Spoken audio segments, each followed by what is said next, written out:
ما بين الناديين دائما، الحساوي الفتحاوي والقدساوي. هنا كرة فتحاوية، الفتح يسير المباراة في هذه الكرة عن طريق وإمكانيات هذا اللاعب شاهدناه في العديد من يصل الهداف العالمي والمونديالي.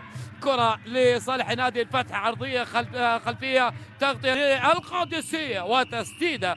هذه تسديدة من اللهيبي، عمار اللهيبي اللي سدد شوط أول عنوانه 15 دقيقة. الفتح أخذ فيها ال 13 دقيقة الماضية طول بعرض حتى الآن.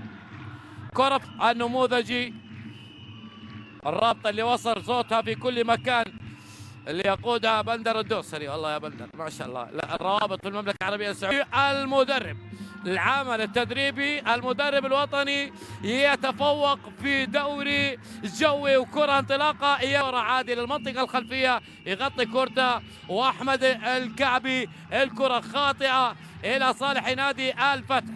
شوف الفتحاوي مين، جينا نشجع نادينا. هذه اصوات الفتحاويه.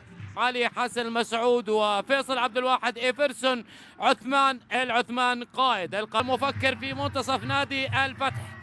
كرة تمرر على الناحية اليسرى يسارية، عمار الحجهوج يذهب بكرة. عمار قطعت هذه الكرة، ما زالت لصالح نادي الفتح. قدساوية فتحاوية لنادي الفتح على الطرف الايسر.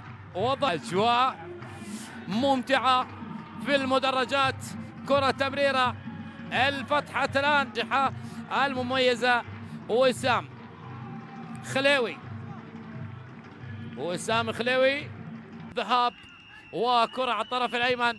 هنا الكعبي دخل منطقة الجزاء في الشبك الخارجي. يا أحمد الكعبي هو اللي لعب واخطأ فيها المدافع، لا ما فيها لمسة يد. وهنا كانت تسديدة، بعد ذلك وصلت التسديدة عرضية. يا الله يا لوبيز، يا لوبيز ماذا فعلت في هذه الكرة؟ يصل مجهود. ماذا لدى المدربين الألماني والمدرب السعودي؟ كرة لنادي الفتح، كرة تمرر إلى الطرف الأيسر، ما زالت لي جاي في هدف. هل في ريحة هدف؟ هل هدف قادم؟ أي نعم أي نعم قادم. وأوفسايد هو منتصف الملعب. كرة تمرر للفتح، ربما الفتح يأتي بالتعديل. هذه ليست ببعيدة، يعني زي عرضية